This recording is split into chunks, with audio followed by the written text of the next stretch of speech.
Pendant l'exercice de ma profession d'infirmier dans, dans une clinique privée en Italie, cette clinique privée qui recevait, accueillait, traitait des patients affectés par le coronavirus.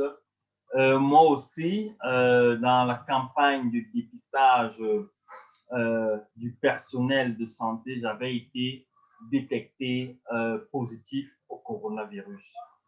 Et donc, ceci était en avril 2020, c'est-à-dire l'année dernière.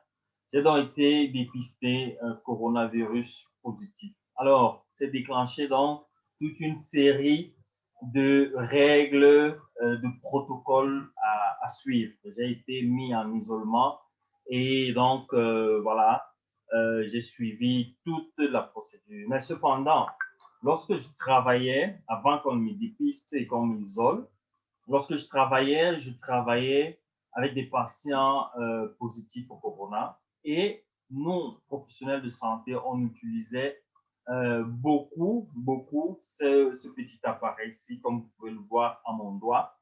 On utilisait ce petit appareil pour mesurer le taux d'oxygène qui circule au niveau périphérique dans le corps des patients.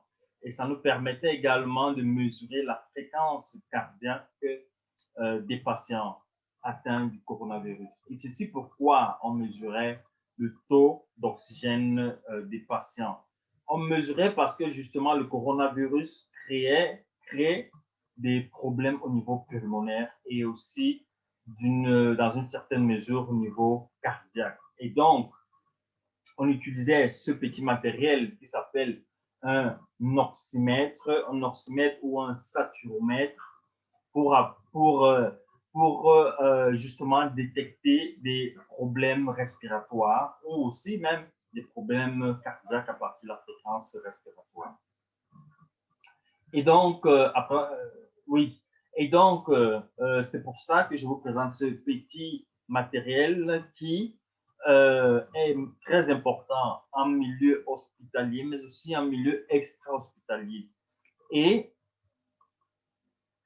et il n'est pas utilisé seulement pour des patients coronavirus positifs. Non, il est également utilisé pour des patients, par exemple, asthmatiques, pour des patients, comme je l'ai dit, qui ont des problèmes cardiaques et respiratoires, pour des patients qui ont subi une chirurgie, par exemple, une intervention chirurgicale, pour des patients qui sont dans une situation critique, dont il faut mesurer, contrôler tous les paramètres vitaux, mais aussi dans plein d'autres situations où un suivi, un contrôle strict est nécessaire.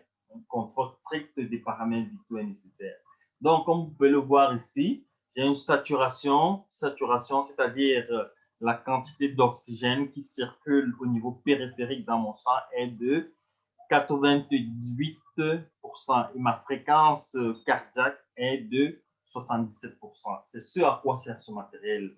Mesurer, c'est principalement ces deux paramètres.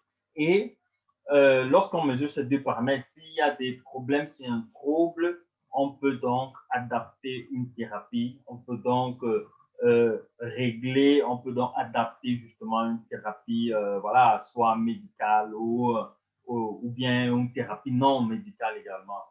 Donc, et ce matériel, comme je vous l'ai dit, ce saturomètre ou oxymètre fait également partie du stock de matériel que j'ai ramené depuis l'Italie.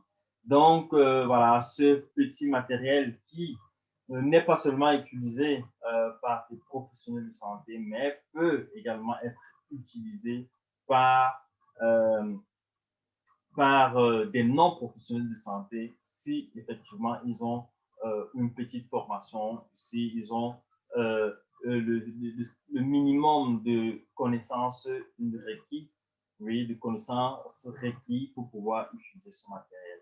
Donc voilà, c'est justement pour vous présenter ce petit matériel vous présenter cette petite vidéo qui est en fait la deuxième vidéo d'une succession de vidéos que je ferai pour vous parler du matériel médical que j'ai ramené, mais également pour vous parler de notre projet médical, pour notre projet dans le domaine de la santé que nous sommes justement en train de préparer, sur lequel nous sommes en train de travailler énergiquement. Donc, voilà, pour cette petite vidéo, il s'agissait donc de vous présenter ce petit matériel qui permet donc de mesurer la fréquence cardiaque et le taux d'oxygène qui circule dans notre sang. Donc, voilà pour cette petite vidéo. À la prochaine pour une prochaine vidéo où je vous présenterai notre matériel avec lequel je suis venu. Et donc, à la prochaine pour une prochaine vidéo. Allez, ciao.